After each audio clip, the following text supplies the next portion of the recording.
প্রত্যেককে শুভ সন্ধ্যা। পুরো ক্লাসটাকে রেকর্ড করা হচ্ছে, কারণ এই ক্লাসটা ডেমো ক্লাস হিসাবে পরবর্তীতে আমরা গ্রুপে আপলোড করে দেব। যারা জয়েন হয়েছে তাদের ধন্যবাদ, এবং আমি গ্রুপে আরেকবার জানিয়ে দিচ্ছি যে যারা জয়েন হওনি তারা তাড়াতাড়ি আজকের আলোচনায় জয়েন হবে, এটা আমরা জানিয়ে দিচ্ছি গ্রুপে। আজকে আমাদের আলোচ্য বিষয় হচ্ছে WBPSC West Bengal public service commission আয়োজিত একটি পরীক্ষা স্কুল মাস্টার এবং মিস্ট্রেসদের জন্য, যেটা খুব রেয়ার পরীক্ষা। অনেকদিন বাদে বাদে এই পরীক্ষা হয়। আমরা প্রত্যেকেই খুব লাকি যে এই পরীক্ষাটা সম্ভবত আমরা প্রত্যেকেই দিতে পারছি, কারণ এবছরই কিছুদিনের মধ্যেই এই পরীক্ষার বিজ্ঞপ্তি প্রকাশিত হবে। একটা নোটিফিকেশন আমরা ইতিমধ্যে পেয়েছি, এবং এই বিজ্ঞপ্তিতে, সামনে প্রকাশিত বিজ্ঞপ্তিতে ভর্তির যাবতীয় খুঁটিনাটি এবং অ্যাডমিশন এ সমস্ত হয়তো বা দিয়ে দেওয়া হবে। আর কিছুদিনের মধ্যেই, সেই বিজ্ঞপ্তির মাস তিনেকের মধ্যেই এই পরীক্ষাও হয়ে যাবে। তো সব মিলিয়ে গোটা প্রসেসটা করতে 6 মাস থেকে 9 মাস পর্যন্ত সময় সম্ভবত লাগবে, এবং নতুন বৎসরের মধ্যেই এই পরীক্ষা হবে বলে আমরা আশাবাদী। কিন্তু এর যে সিলেবাসটা রয়েছে এই সিলেবাসটা দেখতে আকারে বড্ড ছোট, এমনকি স্কুল সার্ভিস কমিশনের সেই সিলেবাসের থেকেও ছোট।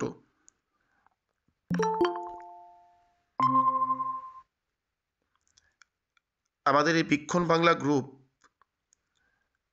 2020 থেকে স্কুল সার্ভিস কমিশন SLST পড়ানো হচ্ছে এই গ্রুপে, এবং আমাদের অনেক ছাত্রছাত্রী রয়েছে যারা এই হোয়াটসঅ্যাপ গ্রুপের মধ্যেই রয়েছে, যারা আমাদের সঙ্গে বিগত 2 বছরেরও বেশি সময় যাবত প্রস্তুতি নিচ্ছে।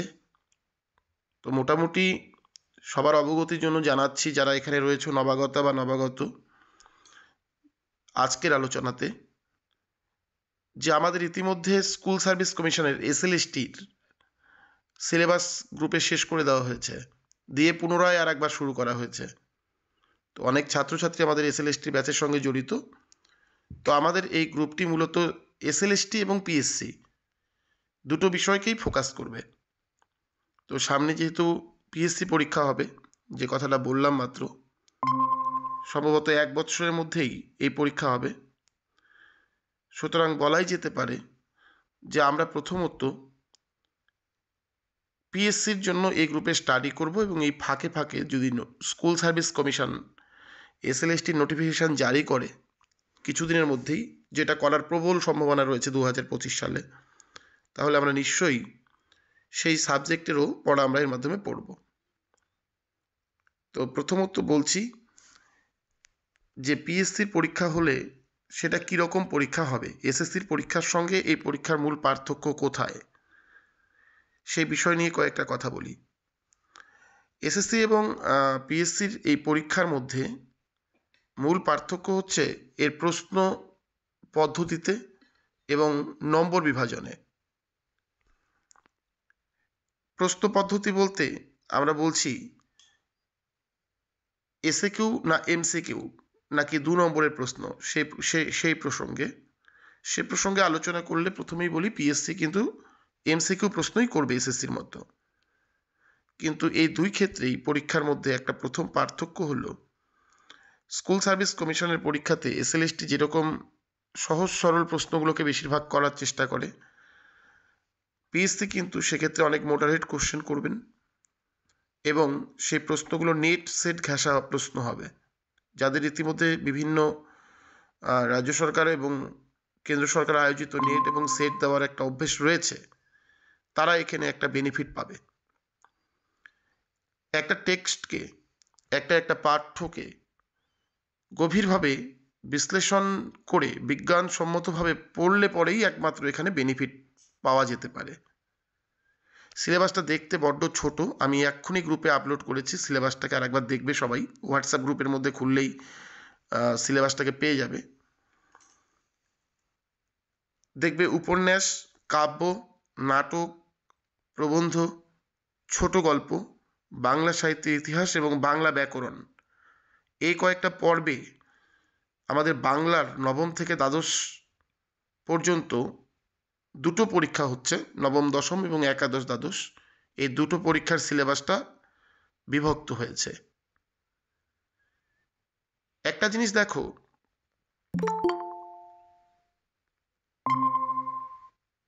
স্কুল সার্ভিস কমিশন আয়োজিত এসএলএসটি পরীক্ষায় যেমন নবম দশমের পাঠ্যগুলো পড়তে বলা হয়, এক্ষেত্রে পাঠ্যগুলো পড়তে বলা হচ্ছে না। আচ্ছা, আমাকে একবার সবাই একটু কনফার্ম করবে যে শোনা যাচ্ছে কিনা। আমি বলে যাচ্ছি ঠিকই, অনেকেই লেফট হয়ে যাচ্ছ, আবার জয়েন হচ্ছ। সেটা কি নেটওয়ার্কের ইস্যু না অন্য কোনো বিষয়? একবার আমাকে একটু কনফার্ম করবে প্রত্যেকে। হ্যাঁ, একটু দরকার ছিল, তাই জন্য আর কি কলটা রিসিভ করতে হয়েছিল। আচ্ছা লেফট হয়ে গেছিলাম। আচ্ছা আচ্ছা, বেশ, ঠিক আছে। শোনা যাচ্ছে, একদম ঠিকঠাক শোনা যাচ্ছে। ঠিক আছে, ধন্যবাদ প্রত্যেককে। তোমরা প্রত্যেকেই জুড়ে থাকো। আমি নিশ্চয়ই তোমাদেরকে কিছু জিজ্ঞাসা যদি থাকে আমার সঙ্গে, সেটা নিয়ে আলোচনা করতে পারবে এবং তোমাদের কিছু জানার বিষয়ের মধ্যে নিবৃত্তি হবে বলে আমি আশা করি। আর যারা এই পরীক্ষাটা দিতে চাও, পাখির চোখ করে যারা এই পরীক্ষাটা পড়তে চাও, ভালো করে মনে রাখবে বলি, আমাদের সেরকম কোনো প্রচারের ব্যাপার নেই। আমাদের কাছে কিছু সীমিত ছাত্র পড়ে, যারা দীর্ঘদিন থেকে পড়ে, এবং তাদেরকে আমরা পরীক্ষায় বসার জন্য যাবতীয়ভাবে প্রস্তুত করে দিয়েছি এসএলএসটি। বিগত 2 বছর যাবৎ তারা আমাদের গাইডনেস পেয়েছে। আমাদের দুটো গ্রুপ রয়েছে, হোয়াটসঅ্যাপ গ্রুপ। সেই গ্রুপকে আজকে আর এই গ্রুপে আমি নিয়ে আসিনি, ওদের জন্য একটা আলাদা স্পেশাল আলোচনা আমি করেছিলাম। তাদের সঙ্গে ইতিমধ্যে আমি 2 বছর বা আরও তার 2 বছরের বেশি সময় যাবৎ তাদের সঙ্গে আমি রয়েছি, কিন্তু তাদের সঙ্গে পিএসসি সিলেবাস নিয়ে কোনো আলোচনা করিনি। ইতিমধ্যে তাদের পিএসসি পড়ানো শুরু হয়ে গেছে জানুয়ারি মাসেই, প্রথম সপ্তাহেই। তো ওদের এসএলএসটি সিলেবাস প্রায় শেষ, সেটা মানে আবার রিপিট হচ্ছিল। তার মাঝখানেই পিএসসি যেহেতু নোটিফিকেশানটা জারি করলো, তাই জন্য আমরা পিএসসি সিলেবাসটা শুরু করে দিলাম তাদের। তো এক্ষেত্রে একটা প্রশ্ন রয়েছে যে পিএসসি সিলেবাসটা পরিবর্তিত হবে কি না। অনেকেই বলছে পরিবর্তিত হবে, তো আমি আশাবাদী যে পরিবর্তিত হবে। কিন্তু পরিবর্তিত হলেও ভালো করে তোমরা বুঝে নিও বিষয়টা। কিছু কিছু বিষয় রয়েছে, যেমন সাহিত্যের ইতিহাসের জায়গাটা, যেমন ব্যাকরণের জায়গাটা, এই জায়গাগুলোতে পরিবর্তনের বিশেষ কোনো বিষয় নেই। এগুলো পরিবর্তন হলেও ওই একই বিষয় থাকবে, শুধু একটু 19 আর 20 একটু পরিবর্তন হবে। তো সেক্ষেত্রে আমরা বলতেই পারি যে পিএসসি সিলেবাসে যদি কিছু পরিবর্তিত হয়, তবে সে বিষয়টা হচ্ছে টেক্সটগুলো।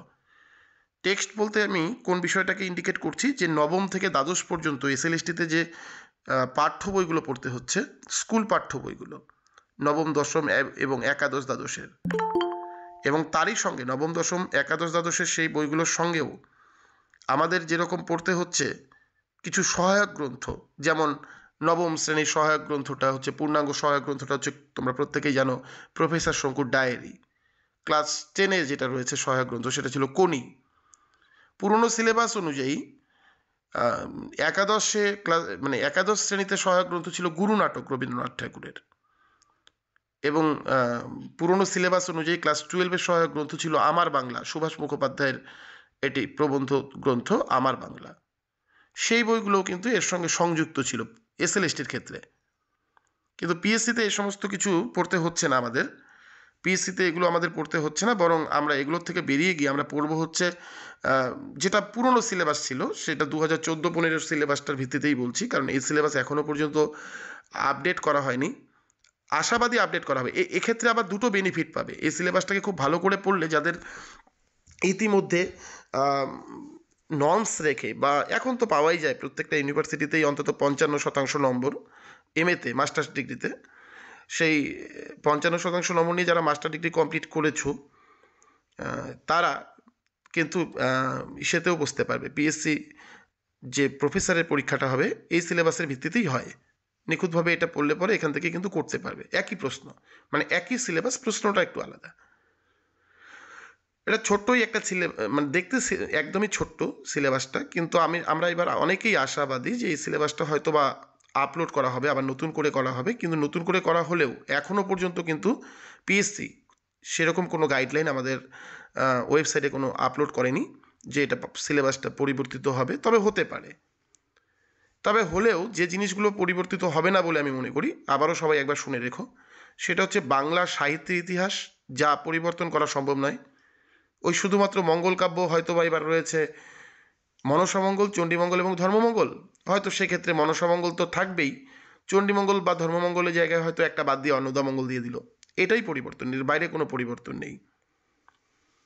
বৈষ্ণব পদাবলিতে এখানে চণ্ডীদাস, বিদ্যাপতি, জ্ঞানদাস, গোবিন্দ দাস রয়েছে। এক্ষেত্রে এগুলো পরিবর্তন করার কোনো জায়গা নেই, এগুলোই থাকবে। বৈষ্ণব পদাবলিতে এনারাই হচ্ছে প্রথম সারির প্রধান কবি এবং পদকর্তা। এবং যেমন আধুনিক যুগ থেকে এখানে যেমন মধ্যযুগ থেকে আর কিছুই আপলোড করা নেই, মানে এতটুকু পর্যন্তই মধ্যযুগের সীমাবদ্ধ এলাকা ছিল যেখান থেকে প্রশ্ন হতো। এখানে খুব বেশি হলে শ্রীকৃষ্ণ কীর্তনকে সংযুক্ত করা হতে পারে বা অনুবাদ সাহিত্যকে সংযুক্ত করা হতে পারে। তো আমরা এটা আশাবাদী যে সিলেবাস বদলাক আর যাই হোক, আমরা যদি প্রস্তুতি নিতে দেরি করি তাহলে কিন্তু এই পরীক্ষাটা গেইন করা আমাদের পক্ষে সম্ভব হবে না। এটা অনেক বৃহৎ একটা সিলেবাস এবং অনেক ডিপ পড়তে হবে এই সিলেবাসটা, যার জন্য আমাদের প্রত্যেকের অথেন্টিক বই থাকা জরুরি। যেমন মঙ্গল কাব্যের প্রসঙ্গ যেখানে এসেছে, সেখানে তুমি নবম দশমের শুধুমাত্র মঙ্গল কাব্য পড়ে কিংবা বাজার চলতে অসিত কুমার বন্দ্যোপাধ্যায়ের মঙ্গল কাব্য পড়ে কিন্তু চলছে না। সেক্ষেত্রে অনেক সায়েন্টিফিক্যালি এখান থেকে অথেন্টিক অনেক বই রয়েছে, যেমন মঙ্গল কাব্যের ইতিহাস এক্ষেত্রে পড়া ভালো। মঙ্গল কাব্য এবং নারী, মধ্যযুগের মঙ্গল কাব্যের নারী পরিসর, এটা পড়া ভালো। এরকম কিছু কিছু বই রয়েছে যে বইগুলো মাস্টার ডিগ্রিতে খুব দরকারি, সেই বইগুলো কিন্তু এখান থেকে পড়তে হবে। সেক্ষেত্রে আমরা বা আমাদের গ্রুপ বা আমাদের ব্যাচ, আমাদের সঙ্গে যারা প্রস্তুতিতে এগিয়ে যেতে চাও, যারা যোগাযোগ করবে অবশ্যই আজকেই বা কালকের মধ্যেই আমাদের সঙ্গে সব কথাবার্তা বা আজকের মধ্যেই বলে নেবে। আমাদের এই ক্লাস কিন্তু সোমবার এবং বৃহস্পতিবার করে সন্ধ্যা 7টা থেকে গুগল মিটে হবে। এবং এছাড়াও আমাদের যাবতীয় পরীক্ষা, টেস্ট ইত্যাদি লিঙ্কগুলো যা কিছু আছে না কেন, যতগুলো আপডেট, সব কিছুই আমাদের হোয়াটসঅ্যাপ গ্রুপের মধ্যে দিয়ে দেওয়া হবে। যারা অ্যাডমিশন নেবে তাদের জন্য আমাদের আলাদা হোয়াটসঅ্যাপ গ্রুপ রয়েছে। এখানে সম্ভবত আমার এখানে আশপিয়া রয়েছে। আশপিয়া তো জানোই সব কিছু। আশপিয়া একটু রেসপন্স করে তো। হ্যাঁ স্যার। আচ্ছা আচ্ছা, বেশ। তুমি তো আমার অনেক আগের ছাত্রী, তুমি সবাই এখানে, এরা নতুন রয়েছে। আমি পিএসসি নিয়ে আলোচনা করছি এই গ্রুপটাতে, তো সব কিছুই তোমাদের আচ্ছা, হ্যাঁ। হ্যাঁ জানা আছে। পিএসসি নিয়ে আলোচনা করছি আজকে। হ্যাঁ, পিএসসি যেহেতু নোটিফিকেশন দিয়েছে, হ্যাঁ স্যার। তুমি তো আমার সঙ্গে প্রায় 2 বছর বা আরও বেশি, 2 বছরেরও বেশি সময় ধরে তুমি আমার কাছে পড়ছো এসএলএসটি 3 সম্পর্কে সবই। বছর চলছে। হ্যাঁ, 3 বছর চলছে, আমি কম বলেছি। তো যাই হোক, এই যে জায়গাটার থেকে, তো এই যাই হোক, সবাই যারা রয়েছো, আমরা যারা পিএসসির জন্য পড়তে চলেছি সামনের দিকটা, আমি সেই ক্ষেত্রে বলছি যে এটা একটা আলোচনামূলক ক্লাস। আমি আজকে ক্লাস হয়তো কিছু নেব না, আমি হয়তো সিলেবাসটার সঙ্গে আলোচনা করব বা প্রশ্ন পদ্ধতি নিয়ে কিছু কথা বলবো, এবং তারপরের দিন অর্থাৎ সোমবার থেকেই আমি হয়তো বা সেই সিলেবাস ধরে ধরে পড়া শুরু করব। তো একটা নতুন যে পিএসসির ব্যাচ আমার হতে চলছে, সেই ব্যাচটা সংক্রান্ত আজকে একটা আলোচনা, মানে ডেমো ক্লাসও বলতে পারো, সেটা আলোচনা চলছে। অনেকেই আমার হয়তো বা পুরোনো ক্লাস থেকেও জয়েন করতে পারো, দুটোখানেই লিঙ্ক দেওয়া আছে। তো যাই হোক, যেটা বলছিলাম, তো এই যেমন মঙ্গল কাব্যের ইতিহাস নিখুঁতভাবে সেটাকে পড়ে আমরা এখান থেকে নোট দেওয়ার চেষ্টা করব। অর্থাৎ বলতে পারো তোমাদেরকে চর্বিত চর্বণটা দেওয়া হবে। এত এত মানে যে সমস্ত হিজিবিজি জায়গাগুলো রয়েছে সেখান থেকে যে জায়গাটা প্রচণ্ড প্রয়োজনীয় বা বিগত বছরের নেট সেট পরীক্ষাগুলোতে এসেছে বা বিসিএস স্ট্যান্ডার্ডের প্রশ্ন এসেছে, পাবলিক সার্ভিস কমিশন যে প্রশ্নগুলো কন্ডাক্ট করে, বা বিগত বছরে পাবলিক সার্ভিস কমিশন বা এসএলএসটি যে প্রশ্নগুলো করেছে, সেই প্রশ্নগুলোকে ধরে ধরে বা টপিকগুলোকে ধরে ধরে আমরা পড়াবো ডিটেলস। শুধু নোটস দেওয়াই আমাদের গ্রুপের মূল লক্ষ্য নয়। আমি প্রত্যেকটা বিষয়কে আমি নিজে নিজে ধরে ধরে সমস্ত বিষয় নিয়ে আলোচনা করি, এটাই আমাদের মূল বিশেষত্ব। তারপর সেই বিষয়টা অনুযায়ী আমি নোটস প্রোভাইড করি। সেক্ষেত্রে আমরা এসএসসির ক্ষেত্রেও তাই করেছি। এসএসসির সমস্ত প্রশ্নকে বা টপিককে আমরা টপিক ধরে ধরে আমরা আগে আলোচনা করেছি। যেমন আমি প্রমথ চৌধুরীকে নিয়ে যদি আজকে বলি, তাহলে প্রমথ চৌধুরীর ডিটেলস আমি আগে বলি, তারপর প্রমথ চৌধুরীর নোটস দিই। এটা হচ্ছে আমাদের এই গ্রুপের সব থেকে বড় বিশেষত্ব। স্যার, হ্যাঁ আপনার কথাগুলো মাঝে মাঝে একদমই একদমই শোনা যাচ্ছে না। আচ্ছা, সে নেটওয়ার্কের একটু প্রবলেম থাকতে পারে। আমি দেখছি একটু প্রচণ্ড কুয়াশার জন্য অনেক সময় নেটওয়ার্কের একটু প্রবলেম হয়।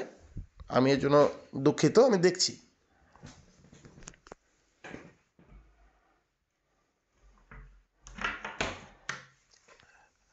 আচ্ছা, একটু এখন একবার বলো তো, শোনা যাচ্ছে কি ঠিক মতো?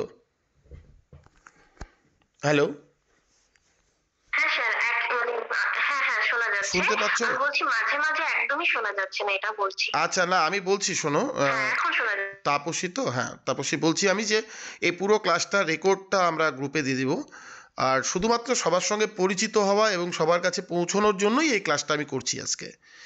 আর আমাদের মেইনলি আজকে যেটা ফোকাস সেটা হচ্ছে যে পিএসসি সংক্রান্ত আলোচনা। যারা পিএসসি, তো ইতিমধ্যে আমি এতটুকু নিশ্চিত যে যারা এই গ্রুপে রয়েছে তারা কেউই পিএসসির এই পরীক্ষাটা দাওনি।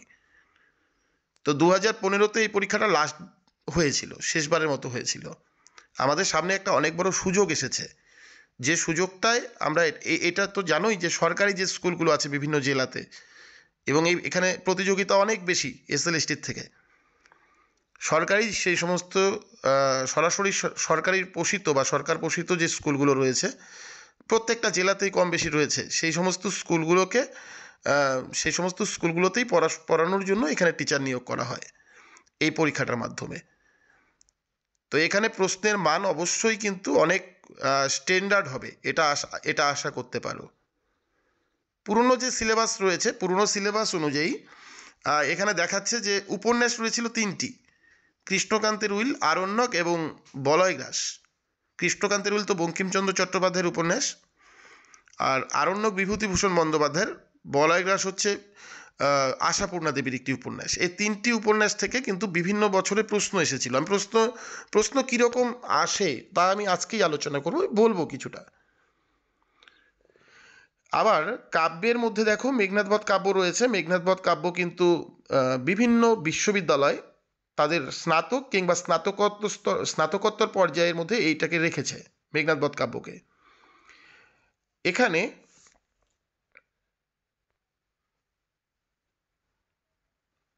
মেঘনাদবধ কাব্য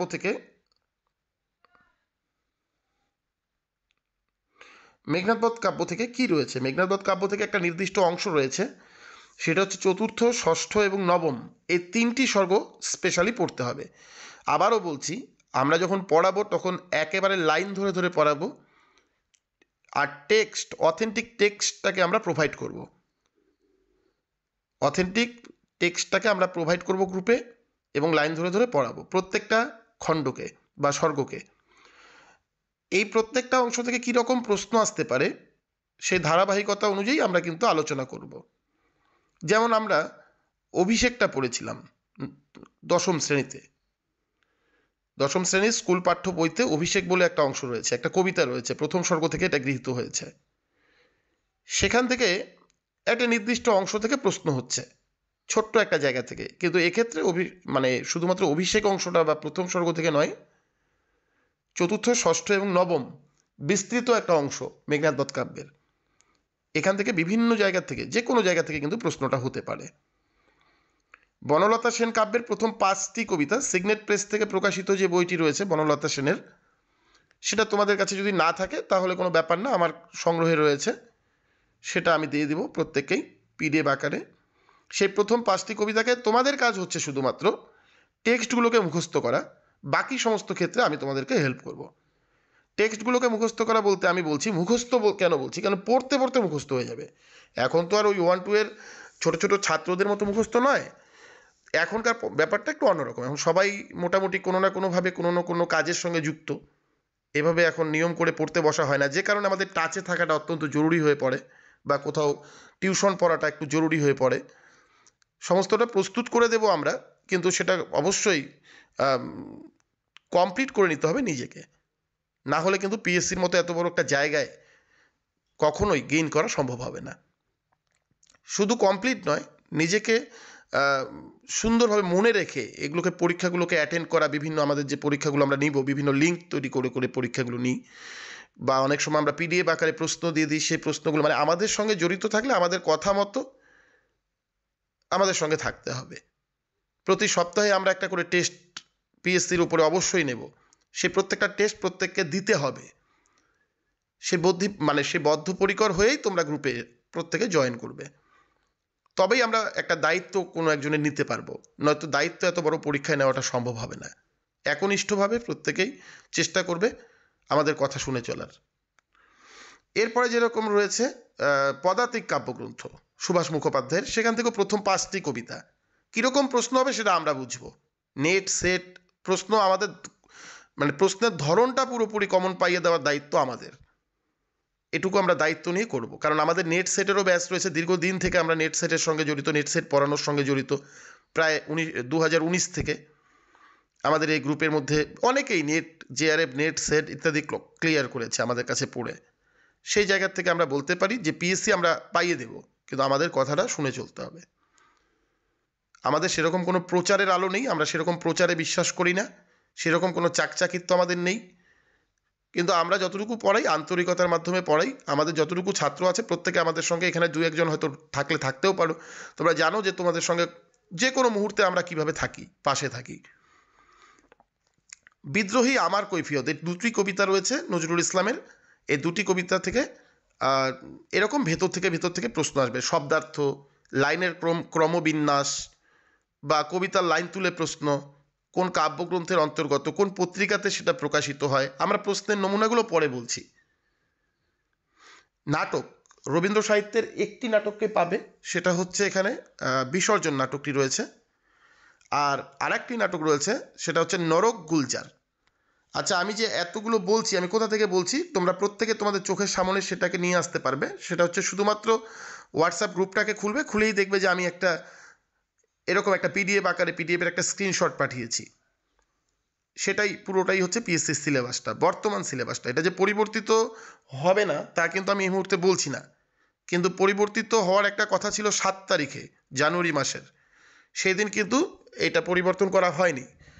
তবে পরিবর্তন না হওয়ারও কিন্তু সম্ভাবনা রয়েছে, হওয়ার যেরকম সম্ভাবনা রয়েছে না হওয়ারও সম্ভাবনা রয়েছে। কারণ এই সিলেবাসগুলো তো খুব একটা বেশি পরীক্ষা হয়নি, পরীক্ষাতে অভ্যস্ত না। পরীক্ষা হয়ে 15তেই লাস্ট পরীক্ষা হয়েছিল, তারপরে আর হয়নি। সেক্ষেত্রে এমনও হতে পারে এটা পরিবর্তন আর হলো না। প্রত্যেকবার যদি পরীক্ষা হতো তাহলে সেটা পরিবর্তনের সম্ভাবনাটা আরও বেশি প্রবল থাকতো। সুতরাং পিএসসির কাছে এই সিলেবাস প্রায় নতুনই। নরক গুলজার, মনোজ মিত্র, এই ধরনের নাটক তো পরিবর্তন হওয়ার কোনো সম্ভাবনাই নেই, যেহেতু মনোজ মিত্র এবারই, তোমরা প্রত্যেকেই জানো, কিছুদিন আগে তিনি পরলোক গমন করেছেন। এই জায়গাগুলো থেকে প্রশ্ন হওয়ার প্রবল সম্ভাবনা। কোন ক্যারেক্টার, কোন চরিত্রগুলো, কোন সংলাপগুলো বলেছে, তারপরে কোন চরিত্র কত নম্বর অঙ্কে রয়েছে, কত দৃশ্যে রয়েছে, খুব ডিপ খুঁটে খুঁটে পড়তে হবে, অনেক সময় লাগবে। এসএলএসটির সিলেবাস যেমন টেক্সট পড়তে আমাদের খুব একটা বেশি সময় লাগেনি, শুধুমাত্র সাহিত্যের ইতিহাস এবং ভাষাতেই আমরা বেশি সময়কে বিনিয়োগ করেছি, কিন্তু এক্ষেত্রে টেক্সটগুলোতে খুব সময় লাগবে। এটা একা একা পড়তে পারবে, কিন্তু এক্ষেত্রে আমাদেরও প্রচুর হেল্প করতে হবে। এক্ষেত্রে আমরা হেল্প করব, টেক্সট দিয়ে হেল্প করব, পড়িয়ে হেল্প করব গ্রুপে। এক্ষেত্রে আমরা বদ্ধপরিকর। নির্বাচিত প্রবন্ধ রয়েছে 2 জনের, অন্নদাশঙ্কর রায় এবং কাজী আব্দুল ওদুদ। এই 2 জনের, আব্দুল ওদুদ থেকে অনেক প্রশ্ন এবং অন্নদাশঙ্কর রায় থেকে অনেক প্রশ্ন এসেছে। এই প্রশ্নগুলো দেখলে তোমরা বুঝতে পারবে না যে এগুলো প্রবন্ধ থেকে এসেছে, কারণ তাদের এই 5টি করে, প্রথম 5টি করে প্রবন্ধের মধ্যে নানা রকম বিষয়ের উপরে তারা এই প্রবন্ধগুলো আলোকপাত করেছেন। প্রবন্ধগুলোতে প্রত্যেকটা বিষয় থেকে কিন্তু প্রশ্ন আসবে, মনে হবে প্রবন্ধের বাইরে থেকে এসেছে, কিন্তু না, আসলে সব প্রবন্ধের ভেতর থেকেই এসেছে। ছোট গল্প রয়েছে এখানে কিছু, যেমন মেঘ ও রৌদ্র, এটাকে ছোট গল্প বলা ভুল। প্রায় 10ম পরিচ্ছেদে বা 10টি পরিচ্ছেদে বর্ণিত এটা একটা ছোট উপন্যাসের মতো বড়, ছোট গল্পের থেকেও অনেক বড়। এটাকে বড় গল্প বলা যেতে পারে, ছোট গল্পের মধ্যে রাখা হয়েছে যদিও। এরপরে মহেশ রয়েছে, মহেশ অনেকেই পড়েছে শরৎচন্দ্র চট্টোপাধ্যায়ের। মেঘ ও রৌদ্র অনেকে গ্র্যাজুয়েশনে পড়ে থাকবে, সেগুলোকে একটু বড় আকারে, এবার একটু নিখুঁত আকারে পড়তে হবে। মানিক বন্দ্যোপাধ্যায়ের রয়েছে টিচার গল্পটি। সৈয়দ মুস্তাফা সিরাজের রয়েছে গাছটা বলেছিল। আর জ্যোতিরিন্দ্র নন্দীর গিরগিটি, এটা নেটেও রয়েছে। নেট সেট যারা পড়ো তারা কিন্তু এটাকে, গিরগিটি গল্পটাকে জ্যোতিরিন্দ্র নন্দীর সেখানে পাবে। এইটুকুই, দেখতে ছোটই, এই এতটুকুই হলো টেক্সটের সিলেবাস। আর বাকিটা যেটা রয়েছে বললাম, সেটা হচ্ছে সাহিত্যের ইতিহাস এবং ব্যাকরণের সিলেবাস। আচ্ছা, সাহিত্যের ইতিহাসের মধ্যে এসএলএসটি এবং পিএসসি সিলেবাসের যে মৌলিক পার্থক্যটা সেটা হচ্ছে যে এসএলএসটিতে মেনশন করে বলা আছে বিষয়গুলো, কবিদের নামগুলো বলা আছে, যেমন আরাকান রাজসভার সাহিত্য, দৌলত কাজী, সৈয়দ আলাউল, শাক্ত পদাবলী, রামপ্রসাদ সেন, কমলাকান্ত। এভাবে ভাগ করে করে বলা আছে শ্রীকৃষ্ণ কীর্তন কাব্য, চর্যাপদ, অনুবাদ সাহিত্য, ব্র্যাকেটে হয়তো বলা আছে রামায়ণ, মহাভারত এবং ভাগবত। এক্ষেত্রে এতগুলো নেই, এ সমস্ত এত বিষয় নেই, কিন্তু এক্ষেত্রে যা রয়েছে সব নিখুঁতভাবে পড়তে হবে, খুঁটে খুঁটে পড়তে হবে। এখানে ভাষা ভাষা পড়লে হবে না। এখানে মঙ্গল কাব্য থেকে ডিটেলস পড়তে হবে, মনসা মঙ্গল কাব্য, চণ্ডীমঙ্গল এবং ধর্মমঙ্গল। তাতে উত্তরবঙ্গ, পশ্চিমবঙ্গ, পূর্ববঙ্গ এবং দক্ষিণবঙ্গ বা রাঢ়বঙ্গ, এই 4 বঙ্গেই মনসা মঙ্গল কাব্য ব্যাপক জনপ্রিয়তা অর্জন করেছিল। প্রত্যেক বঙ্গের প্রায় 500 বছরের কবি, অর্থাৎ প্রায় পঞ্চদশ শতাব্দীর গোড়া থেকে বা সূচনা লগ্ন থেকে প্রায় অষ্টাদশ শতাব্দী পর্যন্ত যত কবি রয়েছে তাদের কাব্যের নাম, প্রকাশকাল, কোন কাব্যের মুদ্রণকাল, পাণ্ডুলিপি এবং কোনো কাব্যের সঙ্গে সেই কাব্যের মিল অমিল সমস্ত কিছু এখানে ডিটেলস পড়তে হবে। শুধুমাত্র কাব্যের নাম আর কবির নাম জানলে কিন্তু চলবে না। এটা হচ্ছে একটা মূল পার্থক্য এসএসসির প্রশ্নের সঙ্গে পিএসসির প্রশ্নের।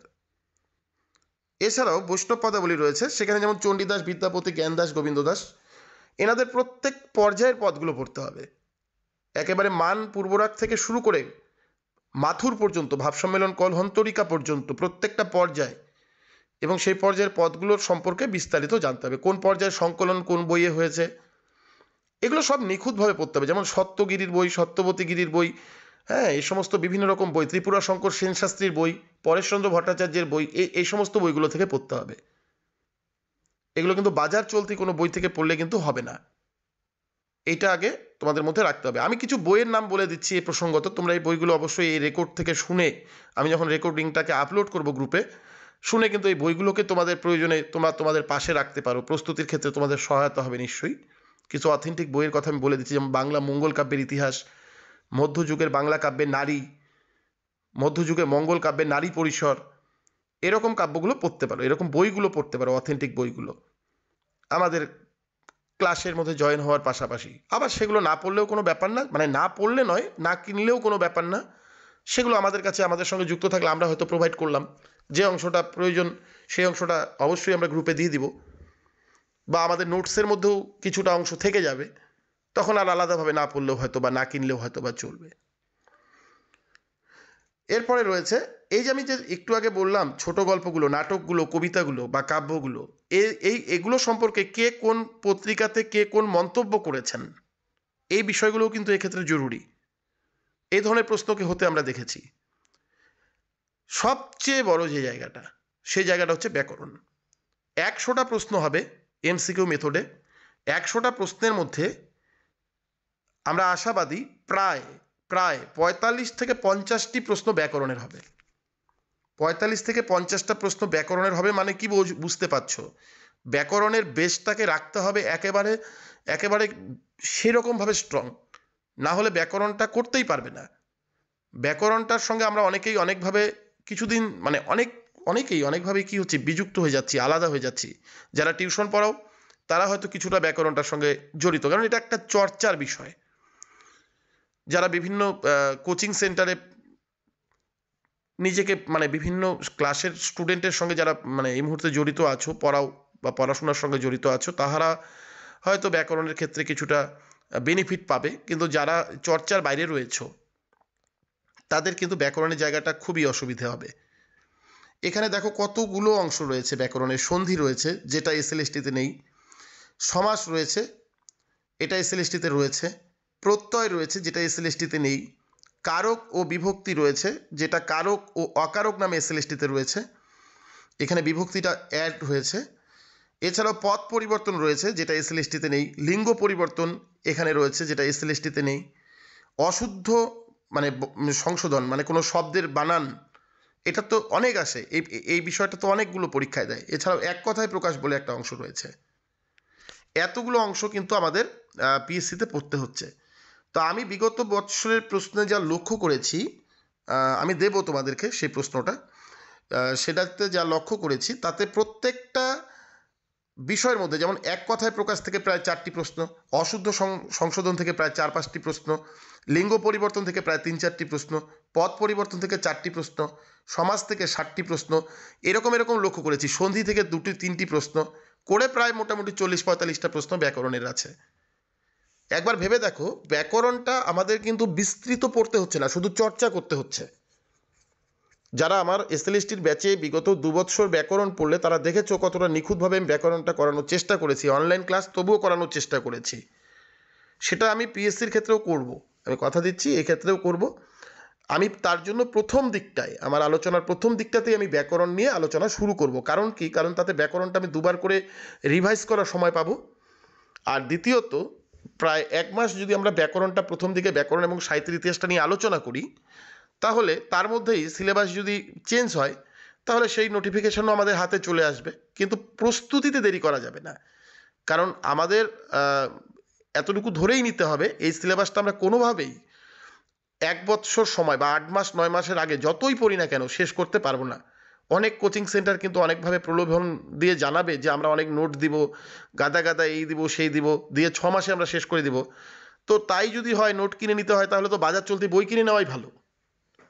তাহলে আর অত টাকা দিয়ে আমার নোট কিনে নেওয়ার কী দরকার?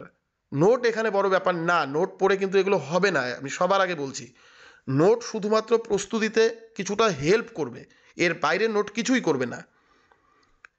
হাতে কলমে ক্লাস করা, এইটা হচ্ছে সব থেকে গুরুত্বপূর্ণ বিষয়। ব্যাকরণটাকে ক্লাসে বসে করা, অসুবিধা হলে গুগল মিটে, এই যেমন রানিং ক্লাস হচ্ছে, ক্লাসের মধ্যে আমাকে থামিয়ে বলা যে এটা কি, এই জায়গাটাকে আরেকবার বললে ভালো হয়, এই জায়গাটাকে এভাবে করা যাবে তো, বা প্র্যাকটিস করে আমার সঙ্গে পার্সোনালি আমাদের হোয়াটসঅ্যাপ গ্রুপে কথা বলা। এই যে একটা হাতে কলমে করা, এর মাধ্যমেই শুধুমাত্র মানে লার্নিং বাই ডুইং, করার মাধ্যমেই শিখতে হবে, তবেই একমাত্র কিছু করতে পারবে। বাজারে যত দামি বই থাক না কেন, সেই ব্যাকরণ বই বাড়িতে এনে তুমি যতই চর্চা করো না কেন, তুমি কখনোই ব্যাকরণের সম্পূর্ণ তোমার বেসটা ঠিক হবে না। আমি চেষ্টা করেছিলাম, এখানে আমার ছাত্রীর মধ্যে আশপিয়া রয়েছে, আমি চেষ্টা করেছিলাম, বাকিরা হয়তো বা এখন কোনো কারণবশত নেই, যে আমি চেষ্টা করেছিলাম যে ব্যাকরণটা বিগত 2 বছরে একটা বিস্তৃত সময় জুড়ে এসএলএসটিতে যে ব্যাকরণটুকু থাকে তা শেষ করার। তাতে আমি আশা করি তোমাদের উপকার হয়েছিল।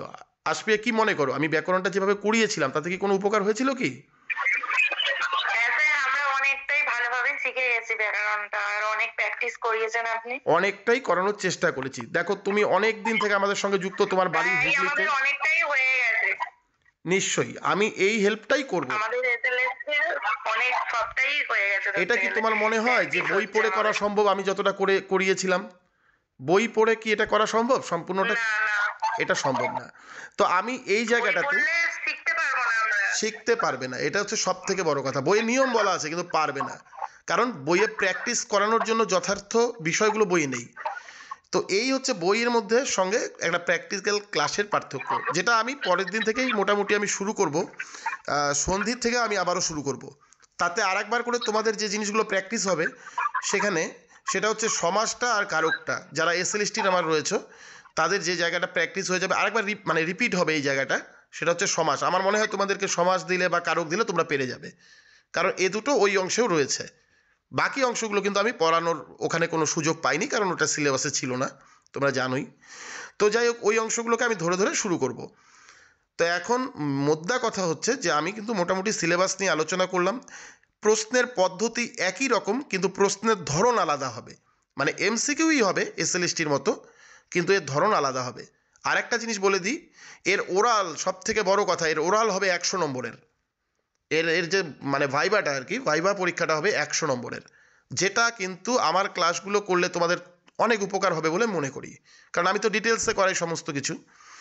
সেই জায়গা থেকে যদি এই বিষয়গুলো সম্পর্কে তোমাদের স্বচ্ছ ধারণা থাকে, তবে তোমরা পাশ করার পরে কিন্তু, এই মানে রিটেনে পাশ করার পরে কিন্তু ভাইভাতে গিয়ে অনেকটা বেনিফিট পাবে। এটা হচ্ছে এখানে সব থেকে বড় তোমাদের উপকারে লাগবে এই বিষয়টা। 100 নম্বরের লেখা এবং 100 নম্বরের ভাইভা, ওনারা যারা ভাইভা নেবেন তারা কিন্তু হিসাব করে নেবেন 100-র মধ্যে তুমি সেখানে কত পাবে। একটা এডিটোরিয়াল একটা বোর্ড ওখানে গঠন হয়ে যাবে, প্রায় 8-10 জন টিচার বসবে, প্রত্যেকের হাতে 8-10 নম্বর করে নিয়ে, তারা দিয়ে যে নম্বরটা হবে সেটার সঙ্গে লিখিত নম্বরের মেরিট করে পরে তোমার চাকরি। এটা ভয়ের কোনো কারণ নেই, প্রতিযোগিতা অনেক লম্বা, কারণ এই মুহূর্তে আমাদের ওয়েস্ট বেঙ্গলে বিএড করা ক্যান্ডিডেটের সংখ্যা প্রায় 8 থেকে 10 লক্ষ। এখন ব্যাপারটা হচ্ছে 8 থেকে 10 লক্ষর দিকে তাকিয়ে ভয় পেয়ে তো তোমার লাভ নেই। তোমাদের তো দরকার একটা সিটের, সেই দৌড়ে তো তোমরা এগোবে। এখানে এত ভয়ের কোনো কারণ নেই, অবশ্যই পাওয়া যাবে। আর একটা কথাও এখানে বলি, শুধু পিএসসি তো হচ্ছে না, পিএসসির সঙ্গে তো এসএলএসটিও হচ্ছে এবছর। সুতরাং ভয় কোনো কিছু নেই, কিন্তু প্রস্তুতির ক্ষেত্রে তোমরা কিন্তু পিছপা থাকবে না। অবশ্যই প্রস্তুতির ক্ষেত্রে তোমরা এগিয়ে আসবে। আমি বিগত কিছুদিন যাবতই বলছিলাম যে একটা এর মধ্যে আমরা একটা 2015-র প্রথম দিকে একটা আমরা নোটিফিকেশান পাবো, আমার পুরনো ব্যাচের ছাত্রছাত্রীরা সবাই জানো, তো একটা পেলে, সেটা হচ্ছে পিএসসি। আর একটা কথা বলি, কিছুদিনের মধ্যে আমরা কিন্তু এসএলএসটিরও আপডেট পাবো, কারণ প্রত্যেকটা স্কুলকে ডেকে পাঠিয়েছে ডিআই অফিস থেকে। কিসের জন্য? প্রত্যেকটা স্কুলের মধ্যে হিসেব হচ্ছে কতগুলো করে সিট রয়েছে, কতগুলো করে ভ্যাকেন্সি এবং কতগুলো করে টিচার রয়েছে, অনুপাতে ছাত্র কি রয়েছে, এই সমস্ত কিন্তু প্রচণ্ড হিসেবগুলো প্রত্যেকটা জেলাতেই হচ্ছে। তাতে একটা হিউজ পরিমাণ ভ্যাকেন্সি বেরোচ্ছে, যেটা আমরা 15 সালের মধ্যেই পাবো। মানে যেগুলো তোমার সরকার পোষিত স্কুল রয়েছে সেই স্কুলগুলোর মধ্যে, যেমন এসএলএসটির মাধ্যমে যেগুলো হয়। তো আমরা যারা প্রস্তুতি নেব তারা পিএসসির সঙ্গে সঙ্গে একসঙ্গেই কিন্তু এসএলএসটির প্রস্তুতিটাও নিতে পারবো। পিএসসির সিলেবাসটাকে কিছুটা গুছিয়ে দিয়ে তারপর কিন্তু আমরা এসএলএসটিটাও এখানে আবার পড়তে পারবো। এসএলএসটির সিলেবাস ইতিমধ্যে 11-12 পরিবর্তিত হয়েছে। আমি পরিবর্তিত 11-12 এই সিলেবাসের এখনও ক্লাস শুরু করিনি। তো আমি চেষ্টা করব যে পিএসসি সিলেবাসটাকে কিছুটা গুছিয়ে দিয়ে, যেহেতু এই পরীক্ষার নোটিফিকেশান আগে এসেছে, তারপর আমি আবার 11-12-এর ওই এসএলএসটি সিলেবাসটাকে কমপ্লিট করার। কিন্তু এর জন্য একটাই কাজ করতে হবে, সেটা হচ্ছে আমাদের সঙ্গে প্রত্যেকটা ক্লাস করতে হবে। যদি কোনো দিন কোনো ক্লাস কেউ না করো তাহলে সেটা আমাকে জানাতে হবে, এবং অবশ্যই অবশ্যই সেই ক্লাস রেকর্ডটাকে শুনতে হবে।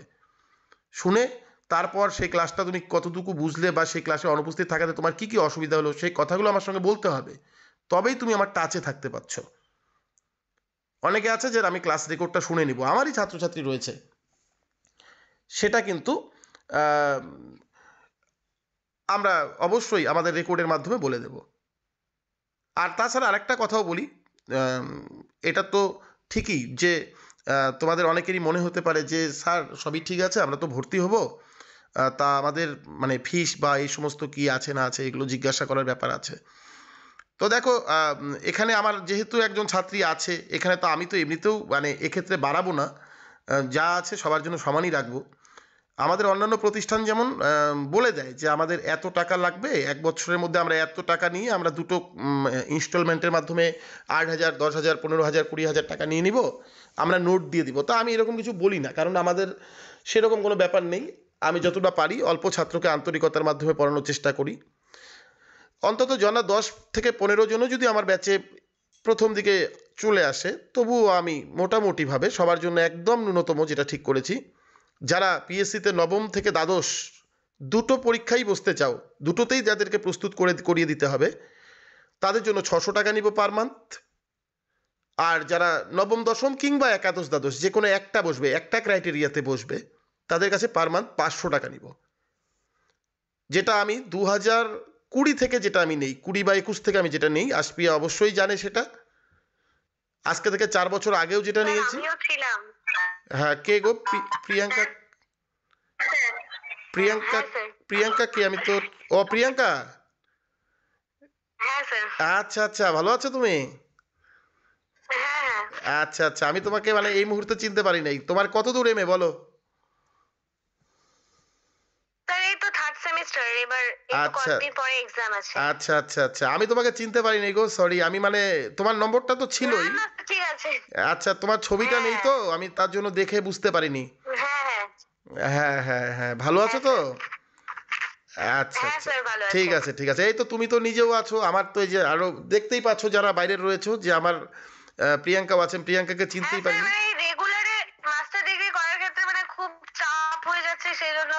হ্যাঁ হ্যাঁ হ্যাঁ হ্যাঁ, না না না, ঠিক আছে। তুমি তো এই সেদিন বাদ দিলে কয়েকদিন আগেই। ও পিএসসি তো নোটিফিকেশন দিয়েছে, দেখেছোই তো। তোমার তো 3rd সেমিস্টার, তুমি অবশ্যই যুক্ত থাকার চেষ্টা করো, কারণ দেখো বেরিয়েই কিন্তু মানে কি বলে, এমএটা শেষ করেই কিন্তু পরীক্ষাটা দিতে পারছো।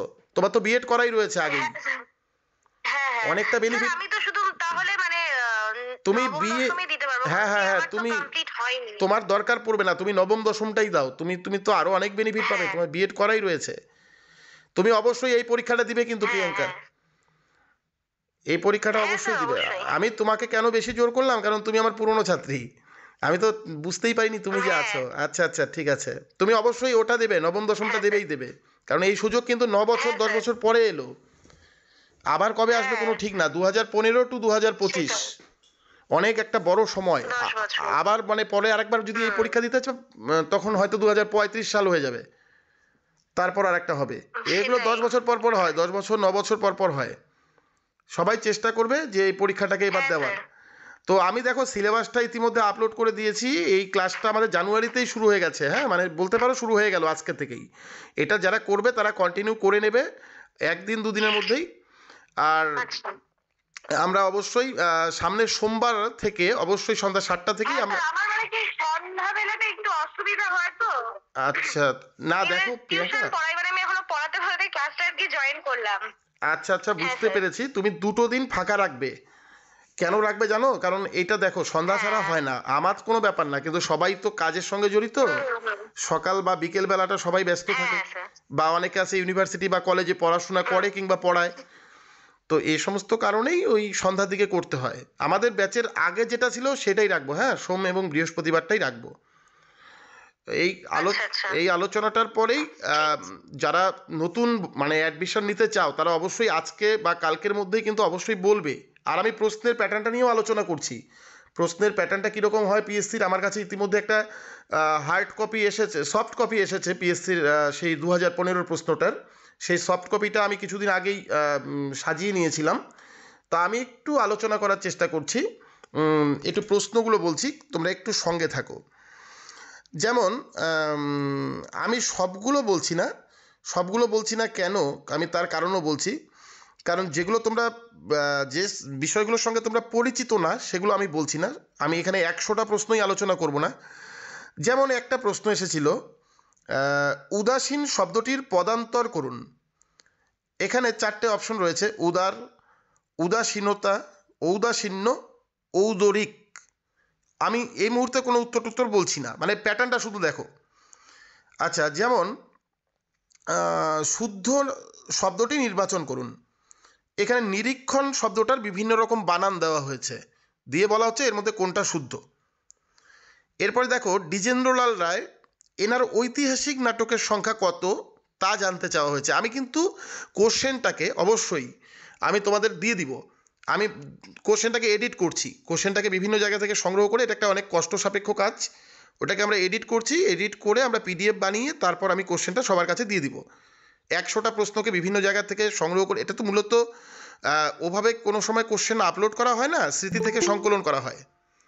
তো আমরা সেগুলোকে বিভিন্ন সাইট থেকে নিয়ে নিয়ে এটাকে একটা একত্রিত রূপ করে পরে আমি গ্রুপে সবার সামনে দেবো আর কি, নোটসটা মানে নোটস না, কোশ্চেন সেটটা। এতে করে কোশ্চেনটা তোমরা পেলে তোমাদের একটা প্রপার আইডিয়া হবে যে প্রশ্নগুলো আসলে কীরকম হয়। যেমন এরকম একটা রয়েছে,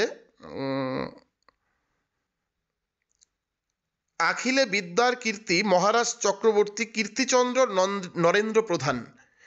এখানে কার প্রশস্তি করা হয়েছে, মানে ধর্মমঙ্গল কাব্য বা মনে করো চণ্ডীমঙ্গল কাব্য বা অন্নদামঙ্গল কাব্য বা মনসামঙ্গল কাব্য, কোনো একজন কবির। আমরা জানি তো যে এর 4টে অংশ, একটা হচ্ছে গ্রন্থ উৎপত্তির কারণ বা বন্দনা অংশ, আর একটা হচ্ছে তোমার দেবখণ্ড, আর একটা হচ্ছে নরখণ্ড বা আখেতিক খণ্ড, বা যেটা অনেক সময় বণিক খণ্ড নামেও থাকে বিভিন্ন মঙ্গল কাব্যে, এবং শেষে থাকে হচ্ছে কি ভণিতা। তো মূলত গ্রন্থ উৎপত্তির কারণেই মঙ্গল কাব্যের কবিরা বিভিন্ন পৃষ্ঠপোষক রাজা বা পৃষ্ঠপোষক কোনো সুলতান বা পৃষ্ঠপোষক কোনো জমিদারের নাম বা প্রশস্তি করে থাকেন। সেরকম ক্ষেত্রে কিন্তু সেই অথেন্টিক কাব্যটার মধ্যে কোনো একজন কবি, যেমন ঘনরাম চক্রবর্তী, রূপরাম চক্রবর্তী, বিজয়গুপ্ত, কেতকা দাস ক্ষেমানন্দ, হ্যাঁ এরকম যারা রয়েছেন, আরও অজস্র কবিরা আছেন, তন্ত্রবিভূতি, জগজ্জীবন ঘোষাল যারা রয়েছেন, নারায়ণ দেব, তারা প্রত্যেকেই কারো না কারো প্রশস্তি করেছেন, বা গ্রন্থ উৎপত্তির কারণে কোনো না কোনো সেরকম পৃষ্ঠপোষক রাজা কিংবা জমিদারের কথা বলেছেন, কিংবা স্বপ্ন আদেশের কথা, বা কোনো একটা দেবতার বন্দনা দিয়ে তার কাব্য শুরু করেছেন। সেই বিষয়গুলোও কিন্তু খুব গুরুত্বপূর্ণ এক্ষেত্রে, পিএসসির প্রশ্নের ক্ষেত্রে। তারপরে দেখো, এক কথায় প্রকাশ করুন যে নারীর হাসি মিষ্ট, তাকে বিভিন্ন ক্ষেত্রে বলা যেতে পারে, যেমন সুচিস্মিতা, তারপরে হচ্ছে সুহাসিনী, লাস্যময়ী, সুস্মিতা, এরকম ভাগ রয়েছে। যে নারীর হাসি মিষ্ট এবং পবিত্র, সেটা হচ্ছে একটা। যে নারীর হাসি মিষ্ট, সে হচ্ছে একটা, এক কথায় প্রকাশ। তারপর যেমন এসেছে টিচার গল্পের বিষয়বস্তুতে যে সময়ের কথা ফুটে উঠেছে, দেশভাগ, দ্বিতীয় বিশ্বযুদ্ধ, মন্বন্তর, নকশাল আন্দোলন, খাদ্য আন্দোলন, এগুলো। তো এগুলো কিন্তু আমাদের বিষয়ভিত্তিক প্রশ্ন। একটা টেক্সট যখন আমি পড়ানোর পরেই কিন্তু তুমি বুঝতে পারবে যে এটা কীরকম। যেমন আমি মেঘনাদবধ কাব্যের অভিষেক পড়ালেই যেমন তুমি বুঝে যাও এটা কোন রসের কাব্য, ঠিক তেমন একটা গল্পকে পড়ানো মাত্র কিন্তু এটা বোঝা যাবে যে এটা এই গল্পের মূল প্রেক্ষাপট কিসের দ্বারা নির্মিত হয়েছে। যেমন 11-12 নতুন রয়েছে আগুন নাটক। আগুন নাটকের মধ্যে আমরা যে দেখেছি পরিস্থিতিটা, সেই পরিস্থিতিটা কিসের প্রেক্ষাপটে? একটা মন্বন্তর, দুর্ভিক্ষ চারিদিকে, 50-এর মন্বন্তর, ভয়াবহতা।